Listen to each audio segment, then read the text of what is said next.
तो आप सभी को नमस्ते प्रणाम। मैं आपका अपना ठाकुर प्रखर सिंह और रात के 10 बज चुके हैं और कहानी का जो सिलसिला है बदस्तूर जारी है। मुंबई जिसे सपनों का शहर कहते हैं, वहाँ पे कई लोग अपने सपने लेके आते हैं हर साल हर वक्त। उनमें से बहुत कम लोग होते हैं जिनके सपने वास्तव में पूरे होते हैं, लेकिन लोग अपनी उम्मीदों पे जिंदा रहते हैं, वहाँ पे आते हैं, सोचते हैं कि एक दिन वो भी फिल्मी सितारा बन जाएंगे। कुछ का सपना होता है कि वो डायरेक्टर बने, तो वो डायरेक्टर बनने का सोचते हैं, कुछ एक्टर बनने आते हैं। यानी तमाम लोग, खासकर नई उम्र के लड़के लड़कियां, उनको एक शौक़ होता है क्योंकि बढ़िया कैरियर मिलता है, कुछ क्वालिफिकेशन भी नहीं चाहिए। आपको अगर एक्टिंग आती है, आप देखने में ठीक ठाक है, तो आपको रोल मिल जाएगा। ऐसा शायद पहले होता था, अब तो सोर्स, सिफारिश और नेपोटिज्म, ये तमाम चीज़ें हैं। ऐसे ही साल 2018 की बात है। एक 18-19 साल का लड़का, हैदराबाद का रहने वाला, जिसका नाम था मुजम्मिल इब्राहिम, ये वहाँ पे आता है। जो इब्राहिम थे, उनके जो फादर साहब थे वो नेवी में थे, माँ थी नहीं। लिहाजा जो इब्राहिम था वो अपनी नानी के साथ इसी मुंबई में रहा करता था, अंधेरी इलाके में। यहीं पे वो पला बड़ा, यहीं पे उसने फिर बॉलीवुड में अपना कैरियर सोचा। उसे फोटोग्राफी का शौक़ था और वो डायरेक्टर बनना चाहता था। उसका एक शौक़ था कि बड़े बड़े फिल्मों में as a cameraman, as a director वो काम करे, उसका नाम हो, बड़े बड़े फिल्मी सितारे उसकी इज्जत करें। उसने एक कैमरा भी खरीद रखा था, पैसे की कोई कमी थी नहीं क्योंकि फादर नेवी में थे। उसी कैमरे से दिन भर इधर उधर वो वीडियो की प्रैक्टिस करता, फोटो शूट की प्रैक्टिस करता। तमाम चीज़ें बिल्कुल ठीक चल रही थी, वक्त धीरे धीरे गुजर रहा था। इसी बीच 2018 में 15 अक्टूबर की बात है, जब इब्राहिम ने एक कैब बुक की। अब ऐप से उसने कैब बुक की, कैब आती है। आने के बाद इब्राहिम एक सूटकेस लेके खड़ा होता है। उसने जो लोकेशन डाल रखी थी आने जाने की, वो अपने घर से एयरपोर्ट की थी, सेंटा क्रूज एयरपोर्ट। अब कैब दोपहर के वक्त पहुंचती है, उसके बाद बैग लेके नीचे खड़ा सूटकेस। ड्राइवर को देखता है, देखने के बाद ड्राइवर से कहता है कि सूटकेस को उठा के डिग्गी में रख दो। अब ड्राइवर उस सूटकेस को उठाता है। उठाने के बाद चूंकि सूटकेस काफ़ी भारी था, जैसे तैसे करके उस डिग्गी में दोनों रखते हैं।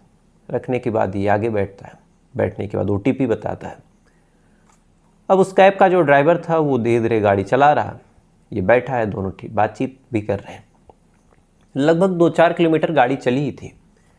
किसी बीच जो इब्राहिम था उसने लोकेशन चेंज कर दी और बताया कि ऐप के माध्यम से, क्योंकि सारा चीज़ ऐप से ही होता था, और बताया कि मुझे अब एयरपोर्ट नहीं बल्कि कहीं और जाना है। अब ड्राइवर जब देखता है, उसके पास नोटिफिकेशन आता है कि लोकेशन चेंज हुआ। उसे भी लगा कि चलो ठीक है, मुझे क्या, पैसे मिलेंगे चाहे जहाँ ले चले। उस जगह की तरफ ड्राइवर लेके बढ़ता है। लगभग 2-4 किलोमीटर और जाता है, तभी फिर लोकेशन चेंज, और इस बार गोरेगांव की थी। ड्राइवर हैरान, चूँकि अगर कोई शॉपिंग करने निकले और एक जगह ना जाके दूसरी जगह जाए, दूसरी जगह ना जाके तीसरी जगह जाए, तो उसे कोई दिक्कत नहीं होगी, लेकिन एक बंदा जो एयरपोर्ट के लिए निकला है, यानी उसकी फ़्लाइट होगी, अब ऐसे हाल में वो बार बार लोकेशन चेंज करे। खैर ड्राइवर ने कुछ बोला नहीं, चूँकि उसका काम भी नहीं था बोलना। उसने इग्नोर किया और फिर गोरेगांव की तरफ बढ़ने लगा। इसी बीच 2-4 किलोमीटर ये जाता है कि फिर लोकेशन चेंज, और इस बार मलाड इलाके की। अब ड्राइवर भी बड़ा कंफ्यूज होता है, साथ ही उसे एक इरिटेशन भी होती है कि बंदा बार बार लोकेशन चेंज कर रहा है, एक बार फाइनल कर ले कि इसे कहाँ जाना है। उसके बाद उसने पूछा भी कि सर आपको जाना कहाँ है। इस लड़के ने, यानी इब्राहिम ने कहा कि मेरा एक दोस्त है, तो इसी मलाड इलाके में आने वाला है, उससे मेरी बात हो रही है, तो मलाड में मुझे छोड़ दो, उसके बाद जो दोस्त होगा वो आएगा, उसके बाद हम दोनों ऑटो से एयरपोर्ट निकल जाएंगे। इसे लगा कि चलो ठीक है, हो सकता है कि ड्राइवर यानी जो शख्स है उसका कोई दोस्त हो, आने वाला हो, तो उसी के साथ ये जाना चाहता हो। कई बार आदमी दोस्तों को रिसीव करने कहीं चला जाता है। उसने मलाड इलाके की तरफ अपना रुख किया। अब गाड़ी धीरे धीरे चल रही, मलाड इलाके में ये लोग पहुँचते हैं।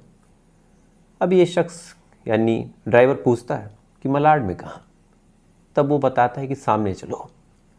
इसके बाद इब्राहिम कैब वाले को लेके एक झाड़ीदार जगह पे लेके जाता है। उसके बाद वहाँ गाड़ी रुकवाता है और कहता है कि मेरा सूटकेस उतरवा दो। दोनों मिलकर काफ़ी मशक्क़त से उस सूटकेस को उतारते हैं। उसके बाद पैसे का जो हिसाब था वो होता है। उसके बाद ड्राइवर वहाँ से चल पड़ता है। चलने के दौरान जो साइड मिरर था उसमें वो इब्राहिम को देख रहा था। इब्राहिम वहाँ उतरता है, सूटकेस को ध्यान से देखता है, उसके बाद सूटकेस को वहीं छोड़ता है, 1-2 कदम आगे पीछे जाता है। अब ड्राइवर भी धीरे धीरे गाड़ी आगे बढ़ा रहा, बैक मिरर में उसको देख रहा। देखते देखते बैक मिरर में दिखना बंद हुआ, लेकिन ड्राइवर अब उसी इब्राहिम के बारे में और उसी सूटकेस के बारे में सोचता हुआ जा रहा, क्योंकि जितना भी उसने मिरर में देखा था उसके हिसाब से जो इब्राहिम था वो सूटकेस को वहीं छोड़ के चला गया। अब ये चीज़ जब ड्राइवर ने देखी तो उसे बड़ा अजीब लगा कि एक बंदा सूटकेस को छोड़ के कहाँ गया, और अजीब इसलिए भी चूँकि बार बार लोकेशन चेंज हो रही थी।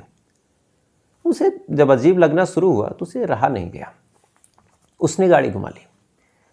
गाड़ी घुमा के इसी मलाड के उसी सुनसान इलाके में फिर से पहुंचता है, और पहुंचता है तो देखता है कि जो सूटकेस है वहीं रखा हुआ है।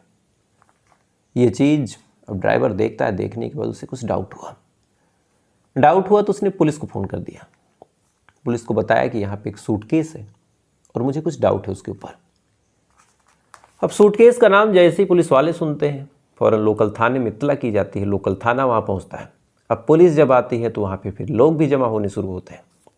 जितने लोग जा रहे थे वो भी रुक के देखने लगते हैं कि भाई क्या हुआ। अब सैकड़ों लोग वहाँ पे जमा, पुलिस की पूरी टीम तैनात। ड्राइवर ने कहा कि इसमें डाउट है। पुलिस ने उस सूटकेस को खोला। अब जब सूटकेस को खोला तो खोलने के बाद हैरान, क्योंकि अंदर एक लड़की की रैप की हुई लाश पड़ी थी। अब जैसे ही लाश को पुलिस वाले देखते हैं फ़ौरन पॉलीथीन से बाहर निकालते हैं, देखते हैं कि एक बेहद खूबसूरत 18-19 साल की लड़की बेहद मॉडर्न कपड़ों में, उसकी लाश। फ़ौरन आसपास के लोग वीडियो बनाना शुरू करते हैं। फ़ौरन पुलिस वाले लाश को अपने कब्ज़े में लेते हैं, आसपास के इलाके की तलाशी लेते हैं, बॉडी को पोस्टमार्टम के लिए भेजा जाता है। लेकिन अब सवाल यही था कि आखिर ये लड़की कौन थी और उसकी लाश इस सूटकेस में कैसे। तो पुलिस वालों ने अब जांच पड़ताल शुरू की। चूँकि कैब ड्राइवर ही रिसीव करके लेके गया था तो फिर कोई मशक्क़त करनी नहीं थी खोजने में। उससे पूछते हैं कि कहाँ से तुमने रिसीव किया। कैब ड्राइवर बताता है कि अंधेरी इलाके से। अब कैब ड्राइवर को लेके वो आदमी, यानी जो ड्राइवर गाड़ी चला रहा था, उसे लेके जो पुलिस वाले थे वो पहुंच जाते हैं अंधेरी इलाके में। फिर ड्राइवर से पूछते हैं कि कौन सी जगह। अब जब जगह पूछी जाती है ड्राइवर इशारा देता है। उसके बाद उस बिल्डिंग में पता किया जाता है कि 19 साल का लड़का किस बिल्डिंग में रहता है। हुलिये से, शक्लो सूरत से जब पता किया गया तो फिर पता चला, पुलिस वाले अब छापा मारते हैं उस बिल्डिंग में। उसके बाद उस फ्लैट का जब दरवाज़ा खोलते हैं तो अंदर इब्राहिम एक गीले कपड़े से फर्श पे पोछा लगा रहा था।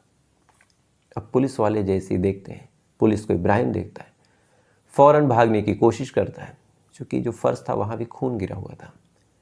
अब जैसे ही भागने की कोशिश करता है पुलिस वाले फ़ौरन इब्राहिम को पकड़ते हैं। पकड़ने के बाद अपने साथ लेके जाते हैं। ले जाने के बाद अब इससे तफ्तीश और पूछताछ शुरू होती है कि आखिर तुम कौन हो और ये लड़की कौन है और इसकी लाश क्यों और कैसे। तो जब ये सवाल इब्राहिम से पूछा गया तो शुरुआत में उसने तमाम कहानियाँ सुनाई, लेकिन पुलिस तो आखिर पुलिस जब अपने पे आती है तो फिर मुर्दे भी बोलते हैं, और इब्राहिम तो जिंदा था। तो उससे जब पूछा गया तो पूरी कहानी जो निकल के सामने आई वास्तव में बड़ी इमोशनल और बहुत रुला देने वाली कहानी है। और इस कहानी की असल शुरुआत होती है राजस्थान के कोटा से।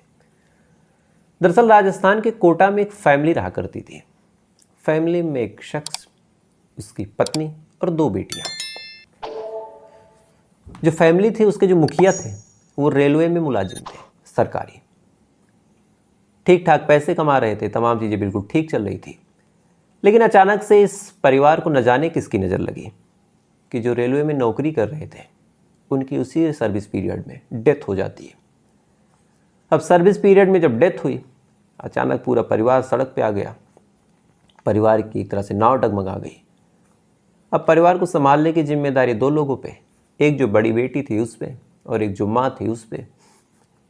किस्मत अच्छी थी चूँकि सरकारी मुलाजिम थे और सर्विस पीरियड के दौरान उनकी डेथ हुई, लिहाजा मृतक आश्रित के रूप में जो बड़ी बेटी थी उसे नौकरी मिल गई और इधर जो थोड़े बहुत पैसे मिले थे उस पैसे से माँ ने एक ब्यूटी पार्लर खोल लिया।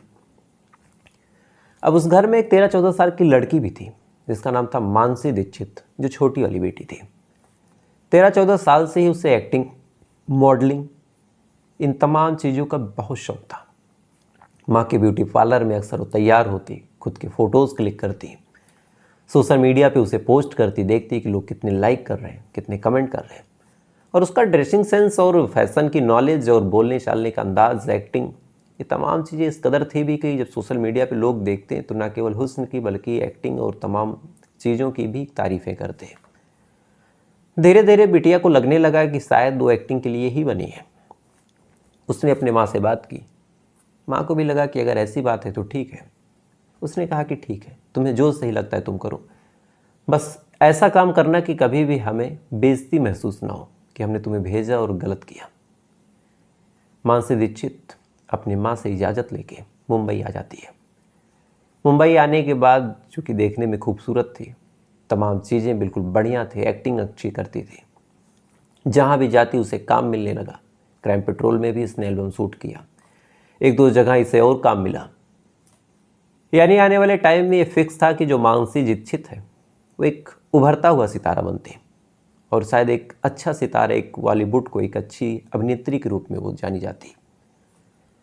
इसी दौरान जब इसका नाम, इसका काम सब सही चलने लगा, इसकी प्रोफाइल पे फॉलोअर बढ़ने लगे, लोग इसको जानने भी लगे, खासकर जो एक्टिंग और बॉलीवुड से संबंध रखते हैं वो लोग, तो ऐसे ही इस पे और इसकी प्रोफाइल पे जो मुजम्मिल इब्राहिम था उसकी नज़र पड़ी। अब नज़र पड़ी और इसने देखा कि देखने में बेहद खूबसूरत, तो कहीं ना कहीं इब्राहिम अब इसे पसंद करने लगा और ये चाहने लगा कि एक बार इससे बातचीत हो जाए, दोस्ती हो जाए। लेकिन इसे पता था कि इतनी खूबसूरत है और यहाँ अपने कैरियर पे फोकस होके आई है, तो पता नहीं इन सब चक्करों में ये पड़े या ना पड़े और कैसे बातचीत शुरू हो। तो फिर इसने एक जाल फेंका। सबसे पहले इब्राहिम अपनी एक फ़र्जी आईडी बनाता है। आईडी बनाने के बाद उस पर अपने आप को एज ए डायरेक्टर दिखाता है और ऐसा प्रिटेंड करता है, ऐसी चीज़ें उस पर अपलोड करता है जिससे देखने में लगे कि जो इब्राहिम है बहुत बड़ा एक्टर है, बहुत फिल्मों में वो काम करवा चुका है। अब पूरी आईडी तैयार करने के बाद ये बाकायदा जो मानसी दीक्षित है उसे रिक्वेस्ट भेजता है। मानसी दीक्षित को रिक्वेस्ट भेजता है, मानसी दीक्षित भी रिक्वेस्ट एक्सेप्ट करती है। उसके बाद बातचीत शुरू हो जाती है। बातचीत आगे बढ़ी, फिर दोनों में दोस्ती भी हो गई। दोस्ती आगे बढ़ी तो फिर दोनों ने एक दूसरे से मिलना जुलना भी शुरू किया। अभी तक मानसी यही जान रही है कि जो इब्राहिम है वो एक बहुत बड़ा एक्टर है, यानी डायरेक्टर है और लोगों को काम देता है। तो मानसी को भी लगा कि चलो अगर ऐसे इंसान से दोस्ती है तो आने वाले टाइम में अच्छा ही होगा। अब उसे क्या पता था कि इसके दिमाग में कुछ और है। तमाम चीज़ें बिल्कुल ठीक चल रही थी, वक्त धीरे धीरे आगे बढ़ रहा था। इसी दौरान 15 अक्टूबर साल 2018 को इब्राहिम मानसी को फ़ोन करता है और फ़ोन करके बताता है कि मेरे घर पे कोई नहीं है, यानी मेरी नानी नहीं है, और तुम आ जाओ, एक फ़ोटो शूट करवाना है। अब मानसी जब ये बात सुनती है, सुनने के बाद बेहद खुश। उसके पास जो सबसे अच्छे कपड़े थे उन कपड़ों को मानसी ने पहना। उसे लगा कि चलो एक बढ़िया मौका मिला है। पहन के वो जाती है। जाने के बाद जैसे फ्लैट पे पहुंचती है, दोनों पहले बैठते हैं, बातचीत करते हैं। इसके बाद मानसी कहती है कि फ़ोटो क्लिक करो। वो फ़ोटो क्लिक करता है, लेकिन अब उसके दिमाग में कुछ और ही प्लान था। उसने मानसी से कहा कि मैं तुम्हें पसंद करता हूँ और तुम्हारे साथ एक रात गुजारना चाहता हूँ।